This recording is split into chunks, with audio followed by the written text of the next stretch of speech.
Berlatar di dalam penjara, cerita berpusat pada seorang narapidana bernama Wong Chul dan dahulu ia dikenal sebagai bos gangster paling ditakuti karena sederet aksi brutal, intimidasi hingga pembunuhan yang akhirnya ia pun dijatuhi hukuman 28 tahun penjara.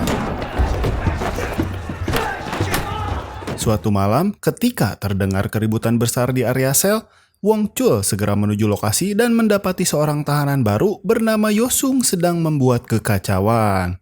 Para sipir hanya menonton tanpa turun tangan, dan melihat situasi makin tak terkendali, Wong Chul akhirnya bergerak sendiri untuk menghentikan Yosung dan pertarungan pun terjadi.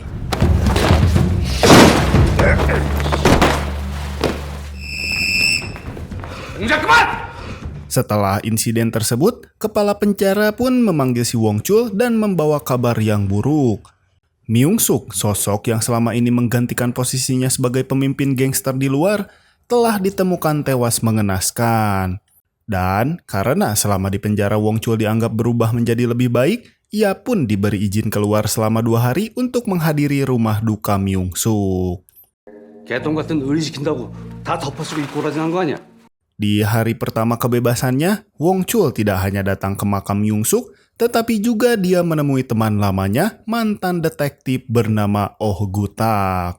Ternyata dulunya mereka pernah bergabung dalam unit khusus bernama The Bad Guys, sebuah tim bentukan pemerintah yang berisi para kriminal brutal untuk memburu penjahat berbahaya. Wong Chul berharap Oh Gutak mengetahui sesuatu tentang kematian Myung Suk. Namun karena Oh Gu sudah lama pensiun akibat kanker yang dideritanya, ia pun menyarankan Wong menemui detektif lain bernama Myung He yang tengah menyelidiki kasus tersebut.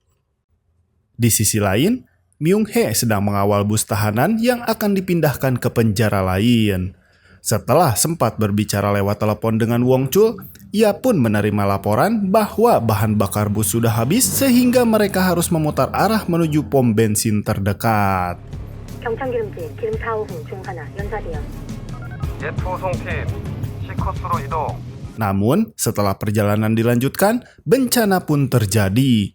Sebuah truk dari arah berlawanan tiba-tiba menabrak pembatas jalan hingga menyebabkan kecelakaan yang cukup besar.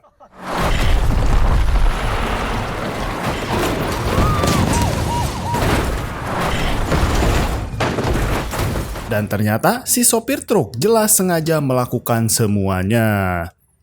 Saat bus terguling, para tahanan memanfaatkan situasi untuk melarikan diri dan seorang penipu ulung bernama Jessica juga ikut kabur di hari pertamanya ditangkap polisi.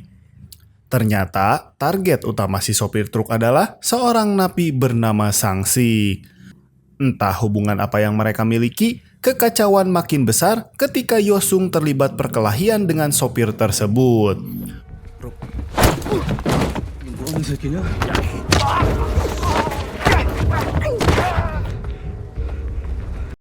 Rupa-rupanya, si Yosung sebenarnya mantan polisi yang dipenjara karena tanpa sengaja membunuh seorang kriminal saat bertugas.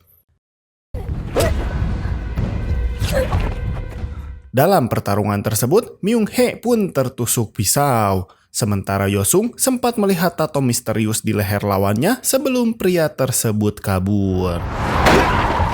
Karena Myung He koma di rumah sakit, Wong Chul memilih menyelidikinya sendiri dan ia mendatangi markas gangster seorang diri dan menghajar para anggota geng demi mencari tahu siapa dalang di balik semuanya.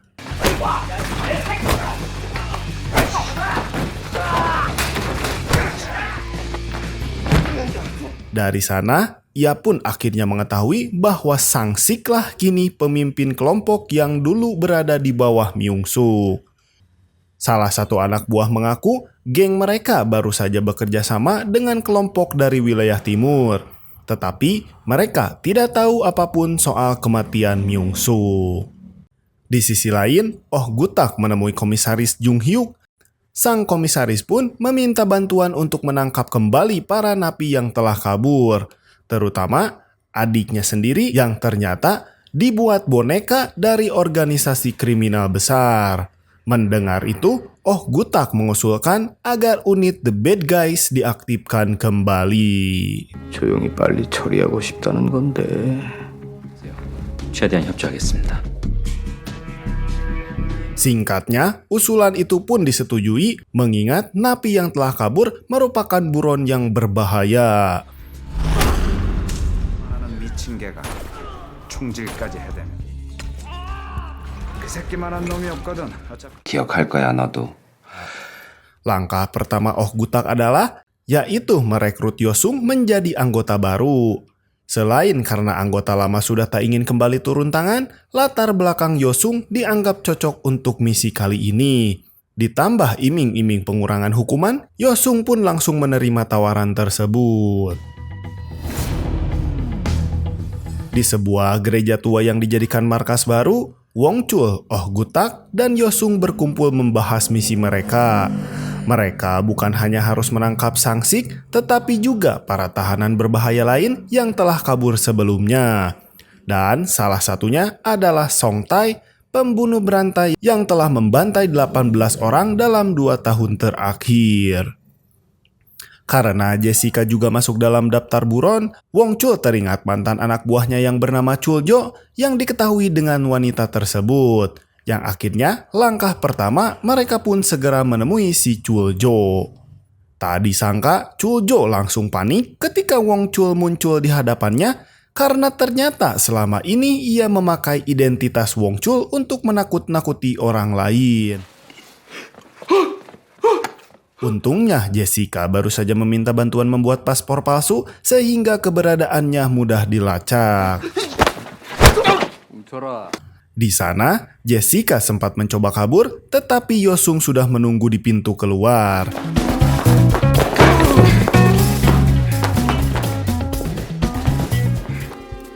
나 자수할게요.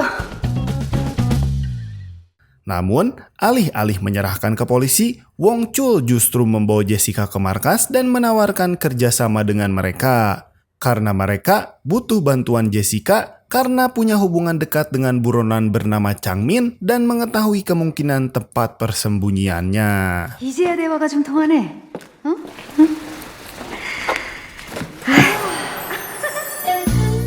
Malam harinya, Jessica langsung menemui pacar Chang Min untuk memancing informasinya. Ia menjelaskan bahwa pria itu hanya memanfaatkan wanita tersebut sebagai tempat bersembunyi. Karena sang wanita hendak mengantar makanan kepada Chang Min, Wong Chul dan tim pun akhirnya mengetahui lokasi persembunyiannya. Meski Chang Min sadar dirinya telah dijebak, Wong Chul dan yang lainnya sudah bersiap di posisi masing-masing. Saat terpojok, Chang Min mencoba menjadikan si wanita itu sebagai sandera, namun rencana itu gagal karena sebelumnya Jessica telah membekali semprotan cabai. Tepat setelah Chang Min ditangkap, tim polisi lain yang dipimpin detektif Do Chul datang mengambil alih tahanan untuk diinterogasi. Di saat bersamaan, penyakit Oh Gutak pun kambuh hingga Wong Chul harus membawanya ke rumah sakit. Karena kondisi Oh Gutak semakin parah dan Wong Chul tiba-tiba menghilang, Yosung pun mulai kesal dan mengira pria itu telah menyerah. Namun Oh Gutak yakin Wong Chul tidak mungkin mundur. Baginya, memberantas kejahatan adalah bentuk penebusan dosa bagi dirinya di masa lalu. Ternyata, diam-diam Wong Chul menemui mantan anak buah lain bernama Cho Ho untuk mencari tahu identitas bos gangster pusat yang baru. Sayangnya, Cho Ho hanya tahu sedikit informasi termasuk lokasi markas mereka yang berada di dekat pelabuhan. 인천항 부근인 거 알고 있습니다. Percakapan mereka pun akhirnya terhenti saat anak buah Cho Ho datang menyerang. Wong Chul pun langsung menghajar mereka habis-habisan, tetapi Cho Ho berhasil melarikan diri tepat ketika Yosung dan Jessica tiba menjemput Wong. Bukannya kembali ke markas, Wong Chul justru dibawa ke kantor polisi untuk menemui si Chang Min. Mereka berharap pria itu pun mengetahui keberadaan si Sang Sik. Chang Min akhirnya mengaku bahwa banyak tahanan yang sudah tertangkap kembali setelah pelarian dan kemungkinan besar Sang Sik termasuk salah satunya. Sementara itu, Song Tae masih berkeliaran bebas. ia pun menghampiri dua polisi patroli untuk menanyakan alamat istrinya. 걔가 아니깐요. 내가 지 찾으면 Ketika para polisi sadar Song Tae berniat membunuh wanita tersebut, mereka pun langsung mencoba menangkapnya. Namun Song Tae membantai keduanya dengan brutal. Ternyata di sana ia tidak sendiri, Sang Sik juga ada di sana dan terpaksa mengikuti Song Tae sebagai balas budi karena pernah diselamatkan olehnya. Wong Chul dan tim kemudian menemui istri Song Tae bernama Mi Jung untuk memperingatkannya. Sayangnya wanita itu menolak pergi ke tempat yang telah disarankan. 니들이 나보고 옳은 일 했다며. 경찰을 대표할 만한 수준의 인간은 아니지만 Tak lama kemudian, mereka mendapat rekaman kamera mobil patroli yang memperlihatkan Song Tae bersama Sang Sik. Artinya, kedua buronan itu berada di lokasi yang sama. Saat mendapatkan kabar Mi Jung pergi ke suatu tempat, Wong Chul dan tim langsung bergerak mengejarnya. Benar saja, Mi Jung akhirnya bertemu dengan si Song Tae. Wong Chul pun meminta Yosung dan Jessica masuk ke dalam gedung untuk mencari situasi. Saat mencari Mi Jung, perhatian Yosung pun teralihkan oleh seorang pria mencurigakan yang ternyata itu adalah Sang Sik. Di dalam, Jessica akhirnya menemukan Mi Jung terjebak di sebuah ruangan dan segera menghubungi si Wong Chul.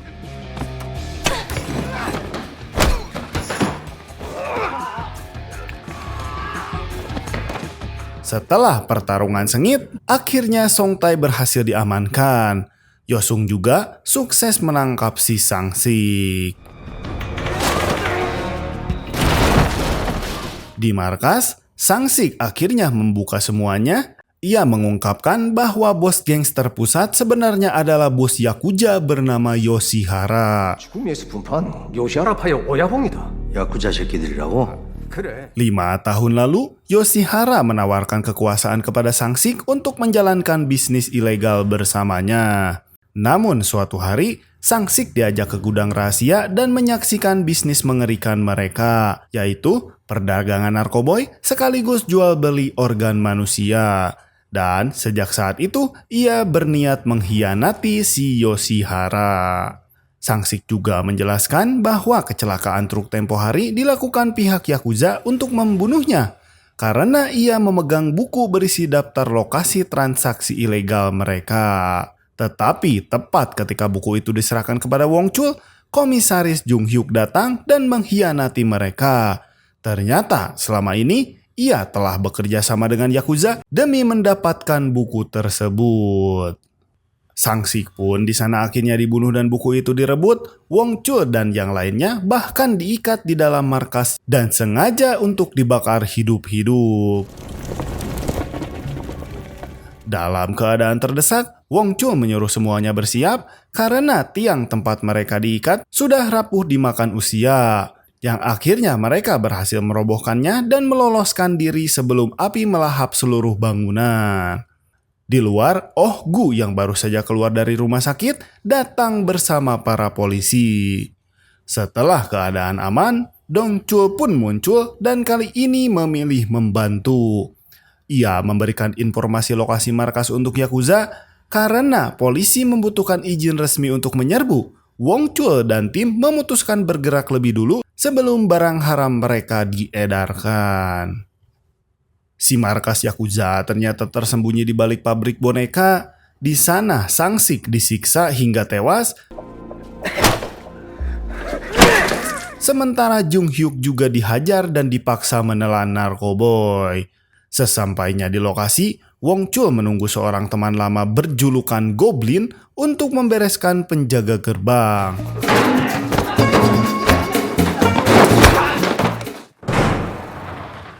Dan setelah jalan terbuka, mereka pun menyerbu masuk.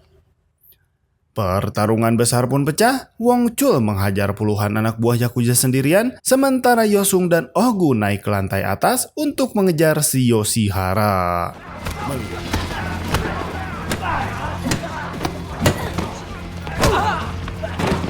Melihat pasukannya tumbang, Yoshihara pun memilih kabur menggunakan helikopter dan membiarkan tangan kanannya menahan waktu.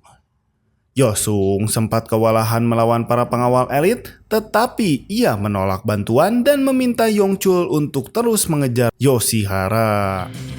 이 새끼는 내 밥이고. Di atap gedung, Wong Chul harus menghadapi sisa penjaga bersenjata pisau yang sebelum akhirnya berduel langsung melawan Yoshihara yang menggunakan knakal sebagai senjata utamanya. Pertarungan berlangsung sengit hingga akhirnya Wong Chul berhasil membalikan keadaan dan mengalahkan si Yoshihara.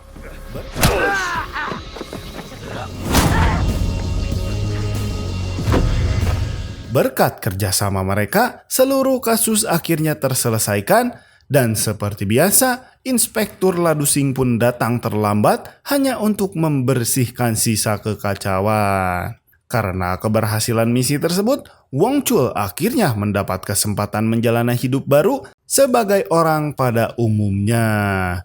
Dan di akhir cerita pun, ia tersenyum sambil berkata, 이 정도면 살아야 할 이유가 충분히 있는 것 같은데. tamat. Dan pesan dari film ini adalah orang jahat juga bisa kembali berubah asal belum keburu meninggoy.